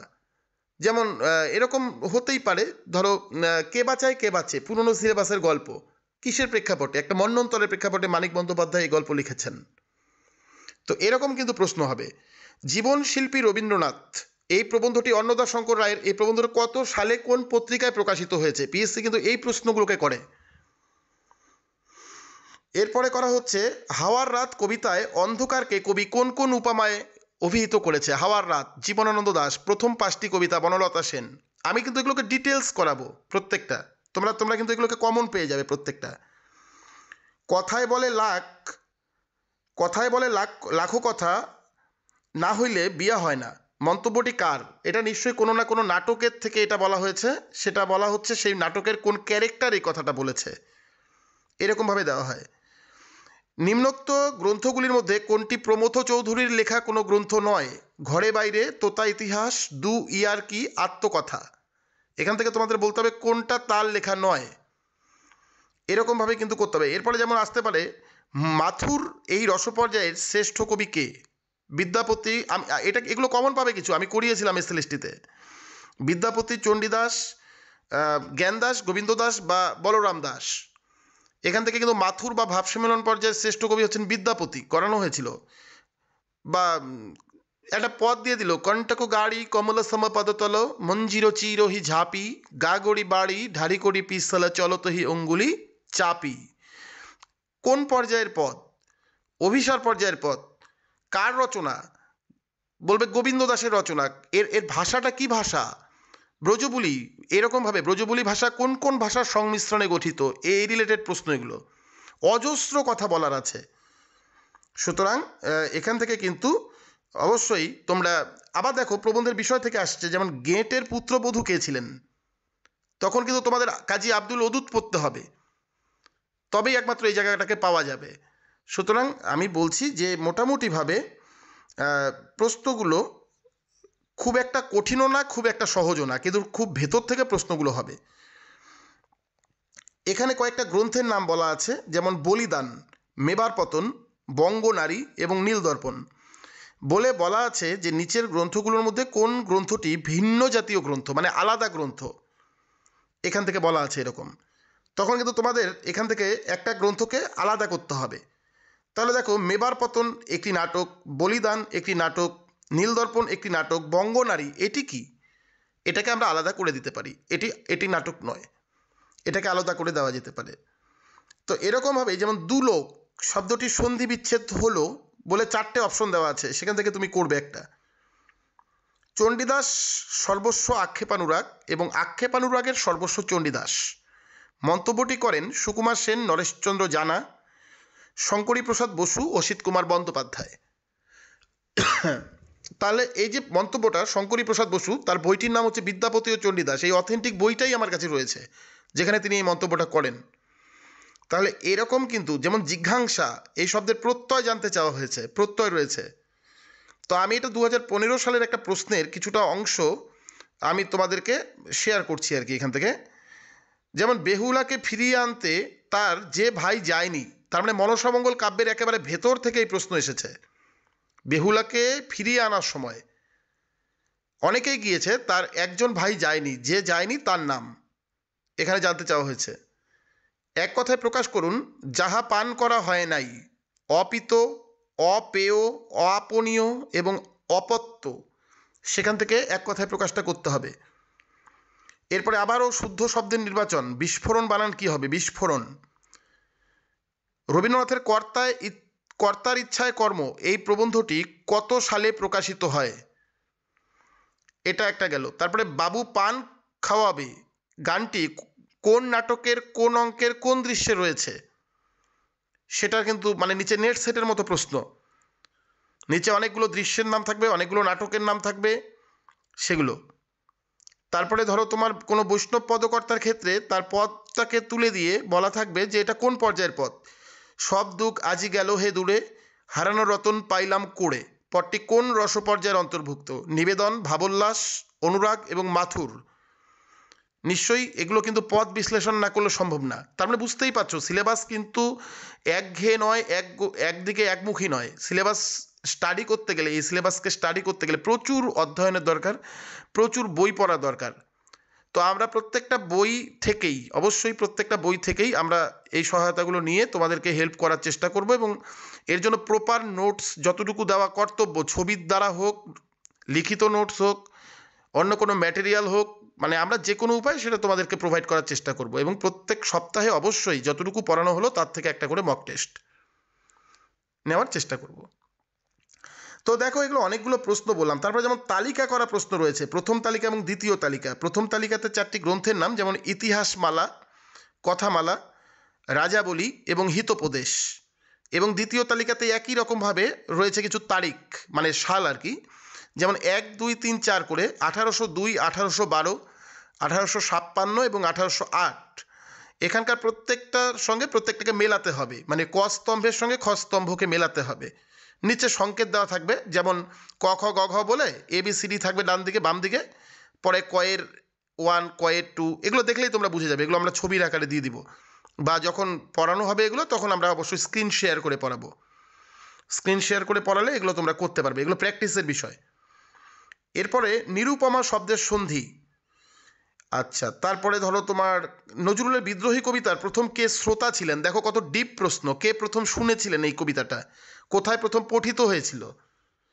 তারপর এই কবিতা কোন তাল, কোন রাগ, কোন ছন্দ, এগুলো তো অবশ্যই আসবে, এই জাতীয় প্রশ্নগুলো। তো এইগুলো কিন্তু খুব ডিপ প্রশ্ন। আচ্ছা, যেমন মেঘনাদবধ কাব্য থেকে প্রমিলার ঘটকির নাম কি? প্রমিলার ঘটকি বলতে প্রমিলার যে ঘোড়া বা ঘটকি ছিল তার নাম। দেখো কত ভেতরের প্রশ্ন, লক্ষ্য করতে পেরেছ? 2015। কলিকাতা বিশ্ববিদ্যালয় থেকে আশুতোষ ভট্টাচার্যের সম্পাদনায় 22 কবির মনসামঙ্গল কবে প্রকাশিত হয়? এটা খুব ইম্পর্টেন্ট প্রশ্ন। 22 কবির মনসামঙ্গল, এটা অনেক বইয়ের দোকানে কিনতেও পাবে এই বইটা। সেটা কিন্তু আশুতোষ ভট্টাচার্যের সম্পাদনায়। এই নিয়ে কতগুলো সাল তারিখ দেওয়া আছে, সেগুলো থেকে বেছে নিতে হবে। এরপরে বলা হচ্ছে বিসর্জন নাটকটির ইংরেজি অনুবাদ কত খ্রিস্টাব্দে প্রকাশিত হয়? এমনটাও আসতে পারে, এবার কে করেন, বা কোথায় প্রথম মঞ্চস্থ হয়, বা বিসর্জনের প্রেক্ষাপটে কে রয়েছে, কোন চরিত্রের সঙ্গে কোন চরিত্রের কোনো যোগ বা কোনো সংলাপ। মানে ডিপ প্রশ্ন ভিতর থেকে আসবে। এক একটা নাটক পড়াতে আমাদের প্রায় 7 দিন, মানে 7 দিন বলতে গেলে 1 সপ্তাহ কিংবা আর এর থেকে বেশিও লাগবে, মানে 3-4টে ক্লাস পর্যন্ত লেগে যেতে পারে। কারণ অনেক রকম প্রশ্ন, একবার পড়ানো, দ্বিতীয়বার প্রশ্নের প্রস্তুতি, এগুলো বিভিন্ন রকমভাবে আমরা তোমাদেরকে হেল্প করার চেষ্টা করবো। আমি কিছু প্রশ্নের নমুনা বলছি, আরও কিন্তু অনেক কঠিন প্রশ্ন রয়েছে। যেমন কৃষ্ণকান্তের উইল উপন্যাসে প্রথম খণ্ডের পরিচ্ছেদ সংখ্যা কত? অন্তরাত্মা শব্দটিকে সমাস করলে সেটা কি হবে? তারপরে সন্ধি করলে কি হতে পারে? আচ্ছা, তারপরে দেখো একটা একটা কোনো একটা মঙ্গল কাব্যের ক্ষেত্রে এটা প্রশ্নটা, তার পরিচয় জ্ঞাপক একটা শ্লোক, সেটা হচ্ছে যে এরকম: সিন্ধু ইন্দু বেদ শক পরিমাণ, নৃপতি হুসেন শাহ গৌড়ের প্রধান। কোন কবির কাব্য রচনা বিষয়ক শ্লোক? বিপ্রদাস পিপিলাই, বিজয়গুপ্ত, তন্ত্রবিভূতি, নারায়ণ দেব। এখানে নৃপতি হুসেন শাহেরকে বন্দনা করেছেন। হোসেন শাহের সময় যিনি কাব্য রচনা করেছেন তিনিই করবেন। এগুলো দেখো চেম্বার্সের কোনো একটা বই অবলম্বনে নিচের এই গ্রন্থগুলোর মধ্যে কোন গ্রন্থটি রচিত হয়েছে? যেমন জীবনচরিত, লিপিমালা, কথামালা এবং বোধোদয়, বিদ্যাসাগর। তো আমি কিছু প্রশ্ন বললাম, এক মুহূর্তেই অনেকগুলো প্রশ্ন বললাম, প্রায় 15-20টা প্রশ্ন বললাম। এই প্রশ্নগুলোর মতো প্রশ্নই কিন্তু হবে বলে আমরা আশাবাদী। এগুলোই আসবে তা নয়, এই রকম প্রশ্ন আসতে পারে। তো এক্ষেত্রে আমাদের কি করণীয়? এক্ষেত্রে বুঝতেই পারলে কত ডিপ প্রশ্ন। এগুলো বাজার চলতি বই থেকে কিন্তু এগুলো মোটেও হবে না। ঠিক আছে, আমি যা বলবো সেটা হচ্ছে যে তোমরা অবশ্যই সেলফ স্টাডিটা খুব গুরুত্বপূর্ণ, এবং সেক্ষেত্রে একজন প্রপার গাইড যে তোমাকে প্রপার হেল্প করতে পারবে এই বিষয়ে, তার সঙ্গে অবশ্যই তোমাদের সংযোগ থাকাটা বাঞ্ছনীয়।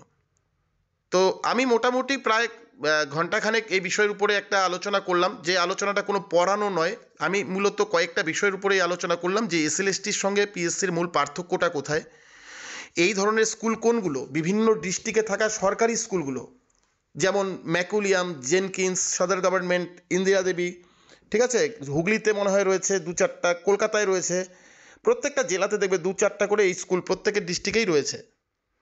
এই স্কুলগুলো হচ্ছে সরাসরি সরকার নিয়োজিত বা সরকারি অর্থে পোষিত এই স্কুলগুলো।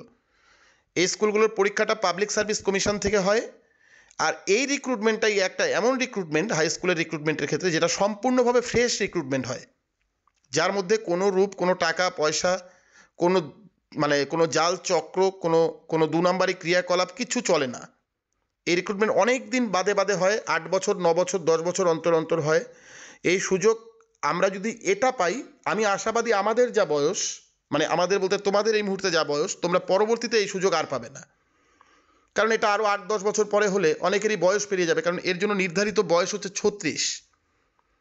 36 ইয়ার্স যাদের পেরিয়ে যাবে তারা কিন্তু এই পরীক্ষাটা আর দিতে পারবে না। এটা একটা অনেক ভালো পরীক্ষা, অনেক ভালো একটা পজিশন, যার বেতনও অন্যান্য, বেতনের কাঠামো পরেই বলি, বেতনের ব্যাপারটা না বললেও চলবে, বেতন অন্যান্য স্কুলের থেকে অনেক বেশি, সেই প্রশ্নটা আলাদা, চাকরি পাওয়ার পরে সেটা, এর স্ট্যান্ডার্ডটাই আলাদা। তো এক্ষেত্রে আমাদের কিন্তু খুব খুঁটিয়ে পড়তে হবে, নেট সেটের মতো কিন্তু প্রশ্ন হবে, এবং এতটাই ডিপভাবে কিন্তু এই বিষয়গুলোকে বাড়িতে স্টাডি করতে হবে। তো এক্ষেত্রে আমার একটা ডেমো ক্লাস নেওয়ার ছিল, বা তোমাদের সঙ্গে অনেকের সঙ্গে যারা অপরিচিত রয়েছে তাদের সঙ্গে আলোচনা করার ছিল। তো প্রসঙ্গত এখানে 2জন আমার পরিচিত বা আমার ছাত্রীর মধ্যেই রয়েছে, আরও অনেকে ছিল, বিভিন্ন কারণে, নেটওয়ার্কের কারণে হয়তো অনেকে লেফট হয়ে গিয়েছে। আমি এই ডেমো ক্লাসটা আমি প্রত্যেকটা গ্রুপে, প্রত্যেকটা গ্রুপে বলতে আমার 2টো গ্রুপের মধ্যে আমি আপলোড করে দেব। তোমরা এগুলো শোনো, শুনে তোমাদের প্রস্তুতিটা নাও, এবং নিয়ে অবশ্যই, আজকে হচ্ছে বৃহস্পতিবার, আমাদের ক্লাস হচ্ছে এর পরের ক্লাস হচ্ছে সোমবার সন্ধ্যা 7টায়। তোমরা অবশ্যই কালকের মধ্যেই রেজিস্ট্রেশনটা করে নাও। আমি প্রসিডিওরটা বলে দিই, যারা নতুনভাবে ফ্রেশভাবে ভর্তি হতে চলেছো তাদের 500 টাকা দিয়ে রেজিস্ট্রেশনটা করে নিতে হবে, এবং পার মান্থ যারা 9 থেকে 10 শুধু পড়বে বা 11-12 পড়বে তারা শুধু 500, আর যারা দুটোই পড়বে, দুটোর জন্যই যাদেরকে প্রস্তুত করে দিতে হবে তারা দেবে 600 টাকা করে পার মান্থ। এটা আমাদের সঙ্গে যোগাযোগ করবে, আমাদের ডিটেলস আমরা সব হোয়াটসঅ্যাপ গ্রুপের মধ্যে দিয়ে রেখেছি, কোন নাম্বারে যোগাযোগ করলে কি হবে না হবে। আর আমার যারা আগের ছাত্রী আছে তাদের তো বলে লাভ নেই, তারা তো অবশ্যই সবই জানো। করে আমি এটা শুরু করতে চলেছি। আচ্ছা, এখন আমি বলছি, আমি মোটামুটি একতরফা অনেকক্ষণ আলোচনা করলাম, তোমাদের যদি কারো কোনো কিছু বলার থাকে, যারা নতুন বা পুরনো যারা রয়েছে, তারা একটু বলতে পারো। তোমাদের যদি কিছু বলার থাকে বা জিজ্ঞাসার থাকে তাহলে করতে পারো।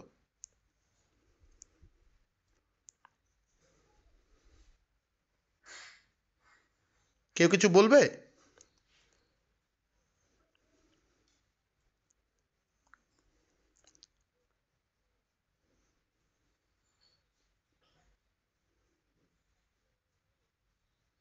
স্যার বলছি যে আমাদের যেমন সোমবার আর বৃহস্পতিবার ক্লাস হতো, ওটা পিএসসির ক্লাসটাই হবে, তাই তো? হ্যাঁ, আপাতত এটা পিএসসিতেই নিচ্ছি, পরে আমি এসএলএসটির তাহলে সঙ্গে এটাকে মার্চ করে নিব। হ্যাঁ, হ্যাঁ, এসএলএসটি তো ঠিক প্রায় আছে। অনেকটাই করে দেওয়া হয়েছে, তার ফাঁকে ফাঁকে আমি এসএসসির হ্যাঁ, কিছুটা নোট দিয়ে দিব, হ্যাঁ, অনুবাদ অনুষঙ্গটা দিয়ে দিব, তাহলে ওটা হয়ে হয়ে যাবে। গেছে। এবার ওই শুধু 11-12টা আছে। ওটা আমি পরে এক্সট্রাভাবে করবো, এসএলএসটি নোটিফিকেশান দিলে ওটা আমি শেষ করে দিব। হ্যাঁ, হ্যাঁ, আপাতত পিএসসিটা শুরু করব। হুম, হুম, বুঝতে পেরেছো?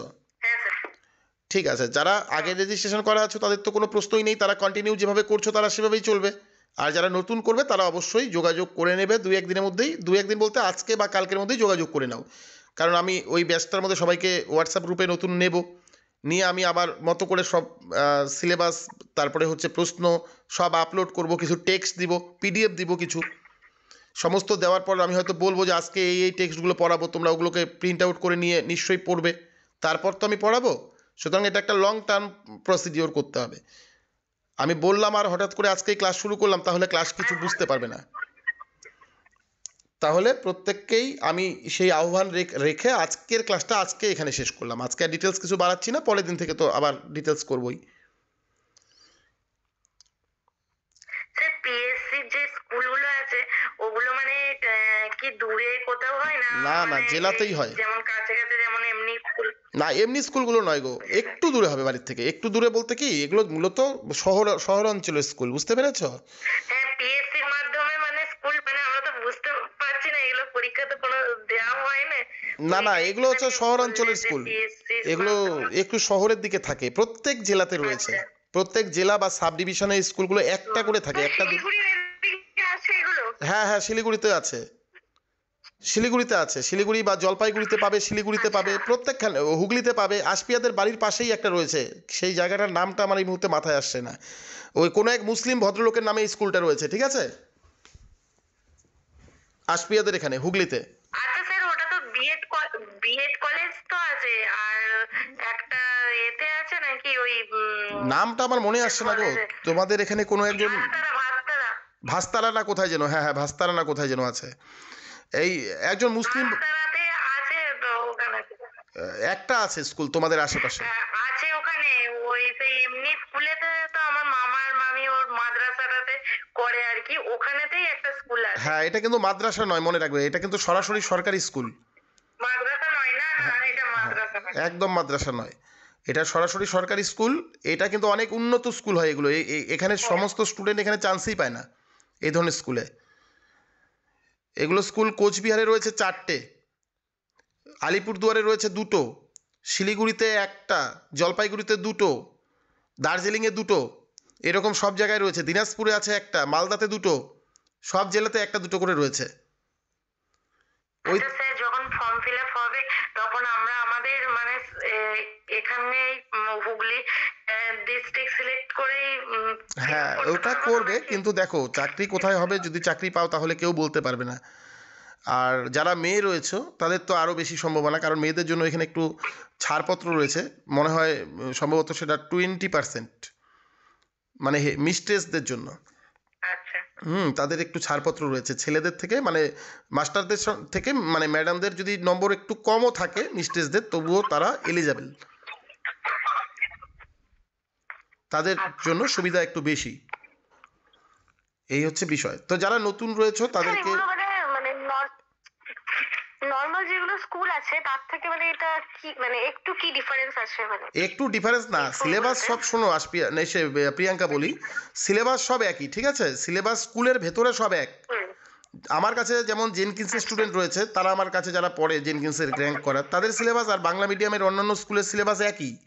কিন্তু এই স্কুলগুলোর রিক্রুটমেন্টটা সরাসরি সরকার থেকে, মানে এই যে মানে বেতন সরকারিভাবে সমস্ত কিছু হয়, এদের সরকার সরাসরি হস্তক্ষেপ করে চালায়। আর এই বাকি যে স্কুলগুলো রয়েছে সেগুলো হচ্ছে আধা সরকারি স্কুল, মানে সরকার পোষিত স্কুল, এগুলো সরকারি স্কুল না, প্যারা গভর্নমেন্ট আর গভর্নমেন্ট। বুঝতে পারছো? তুমি যদি এই স্কুলগুলোতে চাকরি পাও তাহলে তোমার 3 বছর পর্যন্ত রেজিস্ট্রেশনের জন্য অপেক্ষা করতে হবে না, থাকে না চাকরিটা কনফার্ম হওয়ার জন্য 3 বছর পর্যন্ত অপেক্ষা। এই স্কুলে এই সমস্ত ব্যাপার নেই, এখানে যেদিন জয়েন করলে তারপর দিন থেকেই তুমি পাকাপাকি টিচার। এই হচ্ছে এই স্কুলগুলোর ব্যাপার আর কি। এখানে বেতন কাঠামোটাও বেশি, অন্তত 8 থেকে 10,000 টাকা স্যালারি বেশি আছে। আর বাকি বাদ বাকি সব একই, বাদ বাকির কোনো কিছুর মধ্যে একটু মানে ভেতরে ইনফ্রাস্ট্রাকচারটা একটু উন্নত, পড়ানোর কাঠামোটা একটু ভালো, স্কুলের মানে পরিবেশটা একটু ভালো। হ্যাঁ, এর মধ্যে মনে করো বিনিয়োগটা সরকার বা গভর্নমেন্ট বেশি করে এই সমস্ত স্কুলে। অডিও ভিজুয়ালভাবে তোমাকে পড়াতে পারবে। তুমি বাংলার ছাত্রী হিসাবে তুমি নাটক মঞ্চস্থ করতে গেলে নাটকের প্লে রুম পাবে, সরঞ্জাম পাবে, এগুলো সব মানে ফ্রি অফ কস্টে পাবে। এগুলো স্কুলগুলো খুব ভালো, এই আর কি। শিলিগুড়িতে এরকম স্কুল আছে মানে কি, মানে জানেন কি কোনো, মানে শিলিগুড়িতে অবশ্যই আছে, শিলিগুড়িতে অবশ্যই আছে, তুমি দেখবে। আমি একটু খোঁজ নিয়ে বলবো শিলিগুড়িটা, হ্যাঁ খোঁজ নিয়ে আমি একটু বলবো। কোনো বিদেশির নামে টামে দেখবে এই স্কুলগুলো আছে, অনেক পুরনো স্কুলগুলো, এগুলো এগুলো প্রায় 100 বছর 150 বছরের স্কুল। আমি লিস্টটা বের করে দিয়ে দিব। আর যেটা হ্যাঁ যেটা বলছিলাম যে মাদ্রাসাতে মানে কোনো নাম্বারটাও আমরা দেখতে পেলাম না, পরীক্ষাটা দিয়েও মানে নাম্বার চেক করতেও পারলাম, মানে নাম্বারটা দেখাই গেল না। মাদ্রাসাতে তো মানে শুধুমাত্র ওই তোমার কি বলে কাট অফ মার্কটা দিয়েছে, ঠিক আছে, মানে কোন ক্যাটাগরিতে কত দূর পর্যন্ত কাট অফ এসেছে এইটাই শুধুমাত্র দিয়েছে। আর আরেকটা কথা আমার বলা হয়নি, দিয়েছে। শোনো, আরেকটা কথা আমার বলা হয়নি, তারপরে মাদ্রাসা পরীক্ষায় দুটো ভুলের জন্য 1 নম্বর করে মাইনাস ছিল, তাই না? হ্যাঁ স্যার। আচ্ছা, পিএসসিতে 3টা ভুলের জন্য 1 নম্বর করে কাটবে, সুতরাং নেগেটিভ আছে, কিন্তু খুব সেন্সিটিভভাবে উত্তর করতে হবে। 3টা ভুলের জন্য 1 নম্বর করে কাটবে। আচ্ছা 3টা করে ভুল করলে 1 নম্বর করে কিন্তু স্যার, বাংলাতে কাট অফ কত উঠেছিল যে 72.5 জেনারেল, 72.5 জেনারেলদের জন্য, আর ওবিসি ফিমেল হচ্ছে 71। 68টা মতো ঠিক ছিল না, তোমার আর 3টা ঠিক হলে তুমি পেয়ে যেতে, আর 3টা নাম্বারগুলো দেখা গেল না। না, নাম্বারগুলো আর দেয়নি, যেগুলো পাস করেছে সেগুলো শুধুমাত্র সেগুলোই দিয়েছে। কাট অফের মধ্যে যদি না আসে, ওখানে চ্যালেঞ্জ করার জন্য তো ওয়েবসাইটে বলা আছে, যাদের মনে করো আনসার কি দেওয়ার পরে যাদের নম্বরের সঙ্গে কাট অফ মিলল না, বা কাট অফ মার্ক অনুযায়ী যা নম্বর হওয়া উচিত তার থেকে বেশি পেয়েও যাদের নাম আসেনি, তারা চ্যালেঞ্জ করতে পারবে ওটা। ধরুন স্যার 68টা মতো ঠিক ছিল। হ্যাঁ, তোমার 3টা আর হলে হয়ে যেত, 3টা হলেই তুমি পেয়ে যেতে, আর 3টা মাত্র কোশ্চেন, হ্যাঁ তাহলে তোমার হয়ে যেত। তবু স্যার যখন মানে এটা ছিল কনফিউশন যেগুলো ছিল, তো সেগুলো তো বললো যে মার্কস নাম্বার দিয়ে দেওয়া হবে, তাহলে তো তাও তখন শোনো আমি আশপিয়া, দেখলাম তাও যে পারতে, আরো হ্যাঁ 3-4 তাও নাম্বার পারতে, বাড়ছে। তাও পারতে, তো পারোনি কেন সেখানে জানো? তো 4-5টা প্রশ্নের একই উত্তর দিয়েছে, তার জন্য অনেকে বেশি চলে গেছে নম্বরটা। 4-5টা প্রশ্ন এরকম আছে যে প্রশ্নগুলোর উত্তর মানে ABCD 4টা করেই দিয়েছে, এই সমস্যার জন্যই পাওনি, না হলে ঠিকই হতো। তো যাক, আমরা পিএসসি নিয়ে পরের দিন থেকে কম বেশি শুরু করব। আর প্রিয়াঙ্কাও, আমাদের ব্যাচে কেউ পাস করেছে স্যার? দিনেশের শুধুমাত্র 0.75-এর জন্য হয় নাই, দীপিকা তো দিতে পারেনি, ওর ওই যে ভর্তির না কি বলে কাগজে গন্ডগোল হয়ে গেল, দিতে পারেনি, ও খুব আফসোস করলো। আর আমি তো বাকিদের, ও সঞ্জয়ের হয়েছে, সঞ্জয় বলে একটা ছেলে পড়তো আমার কাছে, ওর হ্যাঁ সঞ্জয় বলে একজন পড়তো। তো এই আর কি, মোটামুটি আরো কয়েকজন আছে। আর দিদি 11-12টা দিয়েছিল কিছু? না না, ওর 11-12 হয়নি, ও বিভিন্ন রকম প্রেশারে ছিল, জানোই তো ওই সময়টা দিতে লাগে, পরীক্ষাটা দিয়েছিল আর কি। আর তাছাড়া 11-12 সম্পর্কে ও সেরকম স্টাডি করেও নি। আর ওই হচ্ছে মেন জায়গাটা না, ওই এবার আশা করি দেখি পিএসসিটা পড়ুক ভালো করে, কি হয়, যতটা পারি হেল্প তো করবোই। এখন আমার ওই পিএইচডিটার খুবই চাপ, তো এই জন্য আমিও পারি না সবটা করতে, দেখা যাক কি হয়। যাক, পিএসসিটা আমরা পড়বো ভালো করে, চেষ্টা করবো যাতে হয়। মনের মধ্যে সেই সাহসটা রাখো আর আমার উপরে ভরসাটা রাখো, দুটো করে আমি দেখি কতটা হেল্প করা যায়। পিএসসিটা অবশ্যই পেতে হবে সবাইকে, হ্যাঁ পিএসসিটা কিন্তু পেতে হবে, পিএসসিটা পেলে পরে আর তোমাদের এসএসসির দিকে ফিরেও তাকাতে হবে না, আর জীবনেও কোনোদিন এসএসসি পরীক্ষাটা দিতে হবে না যদি পিএসসিটা পেয়ে যাও। পিএসসিটা সবার কাছে একটা স্বপ্ন থাকে, দেখা যাক কি হয়, আমি কতটা হেল্প করতে পারি, তোমরা কতটা পড়তে পারো, তবে খুব ম্যাচুরেট হয়ে পড়তে হবে, ভাষা ভাষা পড়া যাবে না।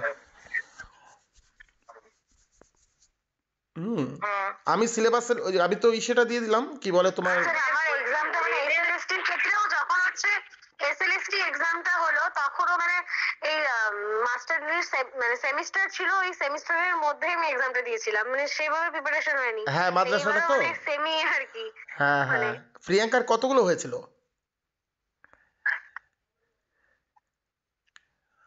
প্রিয়াঙ্কা 52 ওরকম হবে। 52, আরে এটা আরেকটু মোটামুটি তোমাদের জায়গা থেকে আর যদি শুধু 10-15টা প্রশ্ন, এইরকম 10-15টা প্রশ্ন আর করে দিয়ে আসতে পারতে, ভুলটা না হতো।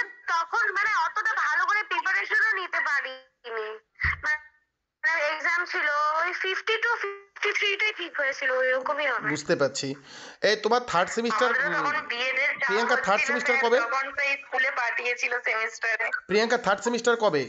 এই তো জানুয়ারি 20 তারিখে মানে কালকেই নোটিশ দিয়েছে, 20 তারিখ থেকে, মানে 20 তারিখে ডেটটা বলেছে রেজিস্ট্রেশনের। হ্যাঁ, তো হয়তো 20 তারিখ থেকেই সম্ভাবনা আছে, এই ফেব্রুয়ারি পর্যন্ত চলবে। তুমি খুব শিগগির পিএসসিটা শুরু করো। আর এমএতে মোটামুটি আমি জানি মোটামুটি পড়লেই হ্যাঁ ওখানে হ্যাঁ স্যার। ফার্স্ট ক্লাস হবে, ঠিক আছে? এমএতে মোটামুটি পড়লেই ফার্স্ট ক্লাস পাওয়া যাবে। পিএসসি কিন্তু ফার্স্ট ক্লাস সবগুলোতে দুটো সেমিস্টার যে হলো, হ্যাঁ দুটো সেমিস্টারে 62% স্কোরটা হ্যাঁ, এখন আছে। নম্বর দেয়, এখন নর্থ বেঙ্গল ভালো নম্বর দেয়। তারপরে বাকিটা আমি দেখে নেব। তোমাদের যে নর্থ বেঙ্গল ইউনিভার্সিটি হ্যাঁ নিখিলেশ বাবু আছেন, উনি এই মুহূর্তে আমাদের হ্যাঁ, এখানে, উনি তখন হ্যাঁ হ্যাঁ হ্যাঁ, হ্যাঁ উনি এখন আমাদের এখানে আছেন, হ্যাঁ, পঞ্চাননে আছেন, কথাবার্তা হয় আমার সঙ্গে। হ্যাঁ। তাছাড়াও তোমাদের অনেক স্টাফ আছে যারা আমাদের আচ্ছা পরিচিত, আমি জানি কি লেভেলের প্রশ্ন হবে, ঠিক আছে? খাতা ইসে হয়, অনেক সময় এক্সচেঞ্জ হয়, এখানে আসে, এখানকার খাতা নর্থ বেঙ্গলে যায়, আমি সবই জানি। আমি ইউনিভার্সিটিতে প্রায়শই যাই এবং আচ্ছা। অফিস ঘরে বসি। তো স্যার মৃত্যুঞ্জয় স্যারকে চেনেন? মৃত্যুঞ্জয় স্যার কি তোমাদের ইউনিভার্সিটির? মানে শিলিগুড়ি কলেজেও পড়ান উনি, এখানেও ক্লাস নেন। ওই ইসেতে তারপরে উনি হচ্ছে, কৃষ্ণমোহন স্যার, মানে আমাদের কলেজের। হ্যাঁ হ্যাঁ, বুঝছি বুঝছি, ওই কি বলে তোমার, ওই গেস্ট হিসাবে যান আর কি, গেস্ট হিসাবে যান, হ্যাঁ হ্যাঁ, বা গেস্ট হিসেবে। ইভিনিংয়ে আসেন, বুঝতে পারছি। এখানেও এরকম কয়েকজন আসেন। হ্যাঁ আমি ওনাকে ব্যক্তিগতভাবে চিনি না, তবে আমি দু চারজনকে চিনি। তোমাদের ঋত্বিক নাট্যগোষ্ঠী আছে না শিলিগুড়িতে, সেখানে হ্যাঁ প্রসেনজিৎরা হ্যাঁ কয়েকজন যায়, তো প্রণব বাবুর ওই প্রণব স্যারের আন্ডারে ওরা ইসে করে, ওই ঋত্বিক পত্রিকাটা চালায়, ওখানে ঋত্বিক নাট্য হল আছে শিলিগুড়িতে, ওরা ওরা কয়েকজন গিয়ে ওখানে ক্লাস নেয়। হ্যাঁ। তো আমি চিনি ওদেরকে, তো আমি মোটামুটি আচ্ছা জানি আচ্ছা। 60%-এর উপরে নম্বর ওখানে করবে। তো শ্যামল শ্যামল শ্যামল স্যার, মানে মহন্ত শ্যামল হ্যাঁ মহন্ত হ্যাঁ, স্যার, এরকম কয়েকজন আছে। ওনারা মানে গেস্ট আছেন। হুম হুম হুম। তো ঠিক আছে, অনেকদিন পর কথা হলো প্রিয়াঙ্কার সঙ্গেও, আর বাকিদেরকেও মোটামুটি এখানে বলছি এর মাধ্যমে যে আমি এই রেকর্ডটা আপলোড করে দেবো। পিএসসির পড়াটা পরের দিন, মানে আজকে প্রায় মনে করো সূচনা করলাম, এটার পরের দিন থেকে এটা চলতে থাকবে। সবাই ভালো থেকো, আর যতটা হয় দেখা যাক কতটা হেল্প করতে পারি। ওটাও চালাও, এটাও চালাও প্রিয়াঙ্কা, ওটা দুদিন পরেই শেষ হয়ে যাবে, কিন্তু এটা কিছু হ্যাঁ করার হ্যাঁ থাকবে না। স্যার। আর নেটের জন্য মানে এমনি আর কি পড়ছি নেটের জন্য, মানে স্যাররাও বলছে যে মাস্টার ডিগ্রিটা কমপ্লিট হলে নেটটা ভালো করে দিয়ে আর কি, মানে পিএইচডির জন্য, তো পিএইচডির জন্য ভালো কোথাও আর কি হ্যাঁ, চান্সের চেষ্টা ব্যাপার। করবা নিজের পিএইচডি ইউনিভার্সিটিতেই, করার ইচ্ছে আছে স্যার। নিজের হ্যাঁ ইউনিভার্সিটিতেই চেষ্টা করবে। আগের থেকে স্যারকে বলে রাখবে, স্যার ম্যাডামদেরকে, ঠিক হ্যাঁ আছে? মঞ্জুলা বেরা ম্যাডামকে বলে রাখবে, হ্যাঁ। উনি কি নেবেন আবার, ওনার তো বয়স হয়ে গেছে। নাহলে ওই যে কি অনেকটা আছে এজ নাম, হয়ে গেছে। সূর্য কি জানি থাপা নাকি একজন যে আছে। হ্যাঁ হ্যাঁ, অনেকেই আছে স্যার, মানে অনেকেই আমরা বলছি যে পিএইচডির ক্ষেত্রে, তো স্যাররা আর কি একটু একটু আর কি বলছেন যে হ্যাঁ যোগাযোগে থাকবে, নেটটা ভালো করে দাও। হ্যাঁ, এখন নেটটাও একটা জরুরি বিষয়। তো এই এই বয়সটা, মানে এই হ্যাঁ সময়টা তোমাদের জন্য খুব ভাইটাল সময়। এই সময়টা সব কিছু পরীক্ষাতেই কম বেশি গেইন করতে হবে। তো নেট সেটটা তো অনেক দূরের ব্যাপার, অনেক দূরের স্বপ্ন, হ্যাঁ স্যার। অবশ্যই সেটা পাওয়াটা আমি আশা করি তোমরা পাও, বা আমি প্রার্থনা করি তোমরা পাও, কিন্তু তার আগে হাই স্কুলটা হয়ে গেলে সবচেয়ে ভালো হয়। তো সেটা হ্যাঁ স্যার। জন্য চেষ্টা অন্তত করো পিএসসিটার জন্য। আমি আমার জায়গা থেকে বলি, আশপিয়াকে তো বলার কিছু নাই, অবশ্যই পড়বে। আমি আমার কাছে যেহেতু পড়তে, আমি সেই সূত্রে তোমাকে একটু বলে দিলাম। হ্যাঁ স্যার, মানে অ্যাডমিশন হওয়ার আগে আপনাকে বলেছিলাম যে ডিস্টেন্সে করবো নাকি রেগুলারে, সেটা নিয়ে খুব কনফিউজ ছিলাম, যে পেয়ে গিয়েছি হ্যাঁ হ্যাঁ, যখন বিএড এর পেয়েও। না না, তো তুমি রেগুলারে করছো, আমার এটা খুবই ভালো ডিস্টেন্সে হয়েছে। করে সেরকম ভাবে মানে কোনো কিছু টাচে, হ্যাঁ টাচে না থেকে হচ্ছে পড়াশোনা ভাবে হয় না এমনিতেও। হয় না, আর এটা আমি এই জানি। জন্যই আর কি রেগুলারে করলাম। না না, খুব ভালো হয়েছে এটা, আমি খুব খুশি হয়েছি। তুমি যখন বললে আমি খুব, মানে শুনে খুব আনন্দ পেয়েছি। হ্যাঁ ঠিক স্যার। আছে, আজকে এতটুকুই। ভালো থেকো, শুভরাত্রি। আচ্ছা স্যার, ঠিক আছে।